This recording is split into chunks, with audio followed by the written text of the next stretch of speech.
Hello everyone, welcome to IAS Origin. This is Anubhav Deepani, faculty at IAS Origin. इसके पहले वाले video में हमने इंडिया के फिजियोग्राफिक डिवीजन के बारे में पढ़ा था और उसी फिजियोग्राफिक डिवीजन को आज हम लोग आगे लेकर चलेंगे। और पहले वाले वीडियो में जैसे हमने सेंट्रल हाईलैंड्स को कवर किया था मैप के साथ, इसके पहले के वीडियो में ही हम लोग ईस्टर्न प्लेटू को भी मैप में कवर कर चुके थे, लेकिन उसके बारे में थोड़ी सी थ्योरी चीजें हमें यहां पर देखनी है। सबसे पहले हम लोग देखते हैं बघेलखंड प्लेटू के बारे में।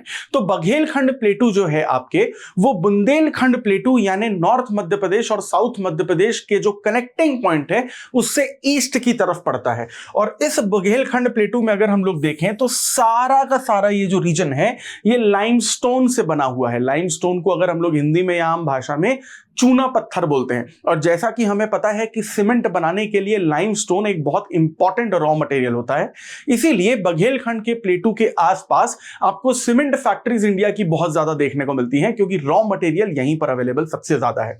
इसके अलावा अगर आप सोन और महानदी देखते हैं तो ये जो आपका बघेलखंड प्लेटू है वो सोन रिवर को और महानदी रिवर को भी दो पार्ट्स में यहां पर डिवाइड कर देता है। किस तरीके से डिवाइड करता है ये मैप में हम लोग यहां पर देखने की कोशिश करते हैं। Now if you basically see your Baghelkhand प्लेटू here, तो ये रहा आपका बघेलखंड प्लेटू, ठीक। और ये है एक तरफ आपकी ये महानदी रिवर और दूसरी तरफ ये आपकी जो सोन रिवर है यहां से निकल के गंगा की तरफ चली जाती है। तो सोन और महानदी रिवर को भी ये बघेलखंड प्लेटू जो है पूरी तरीके से डिवाइड कर देता है। अब बघेलखंड प्लेटू के बाद हम लोग एक बहुत इंपॉर्टेंट जो ईस्टर्न प्लेटू का पार्ट है, दैट इज आर छोटा नागपुर प्लेटू, उसको हम लोग देखते हैं, जो झारखंड में मेजरली आता है और बघेलखंड प्लेटू के ईस्ट में ही पड़ता है। लेकिन झारखंड के साथ साथ कुछ पार्ट छत्तीसगढ़ का और कुछ पार्ट बंगाल का भी ये कवर करता है। यहां पर दामोदर, सुवर्णरेखा और बोरकर रिवर्स आपको सबसे ज्यादा इंपॉर्टेंट देखने को मिलती हैं। और उसमें हमें सबसे ज्यादा खास ख्याल रखना है दामोदर रिवर का, क्योंकि ये जो आपकी दामोदर रिवर है ये छोटा नागपुर प्लेटू के एकदम बीचों बीच बहती है और छोटा नागपुर प्लेटू को नदन पोर्शन और सदर्न पोर्शन में डिवाइड कर देती है। और जो नदन पोर्शन है वो आपका हजारीबाग प्लेटू कहलाता है और जो सदर्न पोर्शन है आपका कहलाता है आपका रांची का प्लेटू।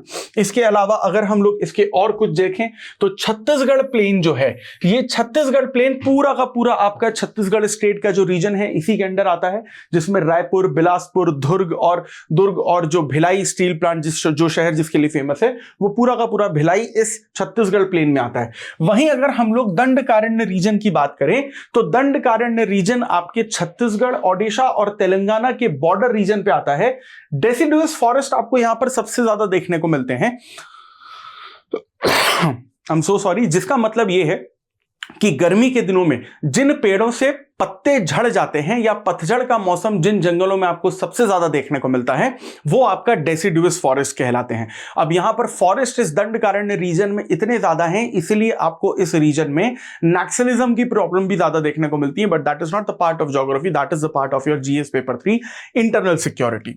अब हम लोग बात करते हैं एक और दूसरे फीचर की। अगर हम लोग फिजियोग्राफिक डिवीजन पे यहां पर जाएं तो सेंट्रल हाईलैंड और ईस्टर्न प्लेटू का इंट्रोडक्शन तो हम लोग देख ही चुके हैं, but western Ghat is also important here. अब वेस्टर्न घाट जो है इंडिया के पूरे वेस्टर्न कोस्ट पे आता है और यहां पर जो एक माउंटेन सीरीज है वो बहुत ज्यादा इंपॉर्टेंट है, जिसे हम लोग सह्याद्री माउंटेन सीरीज के नाम से जानते हैं। और सह्याद्री माउंटेन सीरीज यहां पर है, इसीलिए वेस्टर्न घाट को भी 3 अलग अलग पार्ट्स में डिवाइड किया गया है, जिसे हम लोग नदन सह्याद्री, मिडिल सह्याद्री और सदर्न सह्याद्री के नाम से जानते हैं। पहले मैप में इसको पढ़ लेते हैं, इसकी लोकेशन जो है वो ध्यान से समझ लेते हैं, and then we will go to the theoretical region. So IAS Origin is coming up with the new UPSC GS batch, जिसमें आपको लाइव क्लासेस, रिकॉर्डेड लेक्चर आपको बहुत सारा एक्सेस में मिलेगा, हार्ड कॉपी मटेरियल जो आपके घर तक आपको पहुंचाया जाएगा, डाउट रिजोल्यूशन क्लासेस और टॉपर सेशंस और आंसर राइटिंग जैसे बहुत सारे फीचर्स हैं। सभी फीचर्स को डिटेल में जानने के लिए डिस्क्रिप्शन में जो लिंक दिया गया है उसे क्लिक करिए और IAS Origin के ऑफिशियल नंबर पर कॉन्टैक्ट करिए। अब यहां पर अगर आप देखें तो ये पूरा का पूरा रीजन आपका वेस्टर्न घाट है। आप यहां पर देख सकते हैं लिखा भी हुआ है आपके मैप में वेस्टर्न घाट। अगर आप स्पेसिफिक लोकेशन चाहते हैं तो देखिए मध्य प्रदेश से निकलती हुई एक रिवर है जिसका नाम है तापी रिवर। ये है आपकी तापी रिवर, इसे ताप्ती रिवर के नाम से भी जाना जाता है।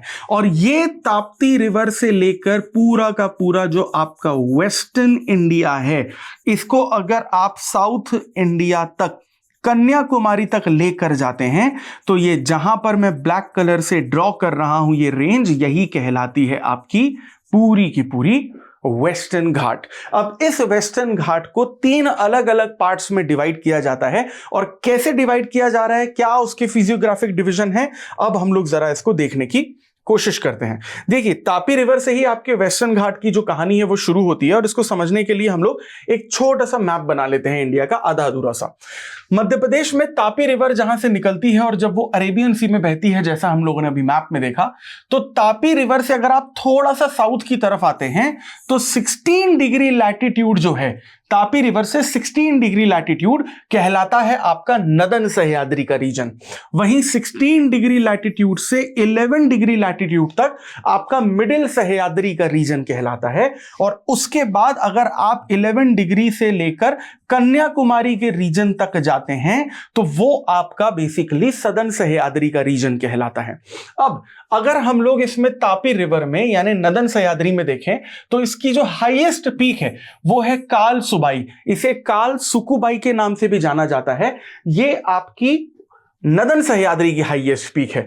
लेकिन यहां पर आपको महाबलेश्वर जैसी भी पीक देखने को मिलती है। अब एक इंपॉर्टेंट चीज है कि यहां पर 2 अलग अलग पासेस या घाट हैं। अब ये पास या घाट का क्या मतलब होता है, 2 पहाड़ों के बीच में रास्ता जब बनाया जाता है, या फिर मान लीजिए कि ऐसे 2 पहाड़ हैं, इन दोनों को बीच से काटा जाता है, you cut through the mountain, और पहाड़ों को काट के बीच में से जो रास्ता बनाया जाता है उसे पासेस कहते हैं या घाट्स कहते हैं। ज्योग्राफी में आपको 2 तरीके के घाट देखने को मिलते हैं।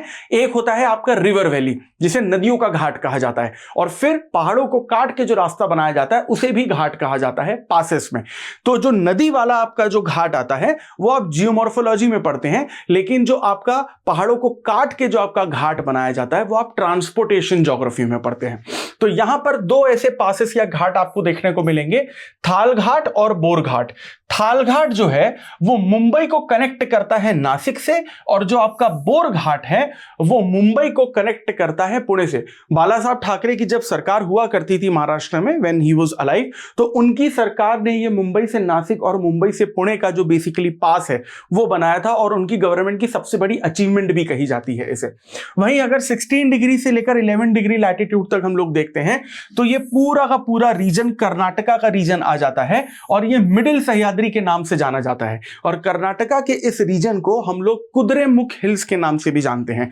यही वो कुद्रेमुख रीजन या प्लेटू है जहां पर आपको गोल्ड की माइंस और आयरन की जो माइंस हैं वो सबसे ज्यादा देखने को मिलती हैं। इसी मिडिल सह्याद्री से आपको कावेरी रिवर भी निकलती हुई दिखती है। इसी मिडिल सह्याद्री में आपको बाबा बुदन हिल्स भी दिखती है जहां पर इंडिया में अरेबिका और रोबस्टा कॉफी का प्रोडक्शन सबसे ज्यादा होता है।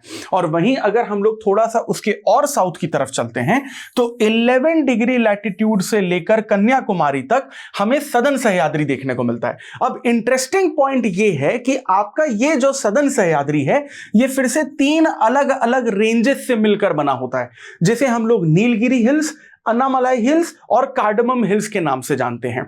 नीलगिरी हिल्स जो है वो एक तरीके से कनेक्टिंग पॉइंट है आपके वेस्टर्न घाट का और ईस्टर्न घाट का। जिस तरीके से आपको वेस्ट साइड पे वेस्टर्न घाट देखने को मिलता है, ईस्ट साइड पे आपको यहां पर ये देखिए ईस्टर्न घाट्स देखने को मिलते हैं। और जहां पर ये दोनों आकर कनेक्ट होते हैं, जहां पर मैंने ये सर्कल किया हुआ है, you can basically see here it is written Nilgiri Ghats या नीलगिरी हिल्स। यहीं पर आपके वेस्टर्न और ईस्टर्न घाट्स आकर मिलते हैं। और उसी के नीचे दिस इज योर अन्नामलाई, और फिर उसके नीचे आपका कार्डमम हिल्स। अब अगर आप यहां पर नीलगिरी हिल्स के बारे में समझने की कोशिश करें तो यह बात तो क्लियर है कि वेस्टर्न घाट घाट और ईस्टर्न घाट मिलते हैं नीलगिरी पे। नीलगिरी की जो हाईएस्ट पीक है उसे हम लोग दोदा बेटा पीक के नाम से भी जानते हैं, ठीक है। और उसके बाद सेकंड रेंज है आपकी अन्नामलाई, और अन्नामलाई की जो हाईएस्ट पीक है दैट इज अनाईमुड़ी। आपको यह चीज यहां पर याद रखनी है कि अनाईमुड़ी आपकी सिर्फ सदर्न सह्याद्री की ही नहीं, लेकिन पूरे के पूरे वेस्टर्न घाट की भी हाईएस्ट पीक है। नदन सह्याद्री की हाईएस्ट पीक कालसुबाई है, मिडिल सह्याद्री की कुद्रेमुख है, और सदर्न सह्याद्री की आपकी अनाईमुड़ी है। लेकिन ये जो अनाईमुड़ी है सदर्न सह्याद्री के साथ साथ पूरे के पूरे वेस्टर्न घाट की भी हाईएस्ट पीक है। वहीं अगर हम लोग इसके बाद तीसरी हिल्स पे जाते हैं दैट इज कार्डमम हिल्स, जो केरला में आती है। अब नाम इसका कार्डमम इसलिए पड़ा है क्योंकि यहां पर कार्डमम की एग्रीकल्चर प्लांटेशन होता है। कार्डमम यानी इलायची, हिंदी में से इलायची की पहाड़ी भी कहते हैं। And as you all know that Kerala is the land of spices, तो आपको बहुत ज्यादा स्पाइस प्रोडक्शन आपको देखने को मिलता है, जिसकी हाईएस्ट पीक आपको देखने को मिलती है अगस्त्यमलाई।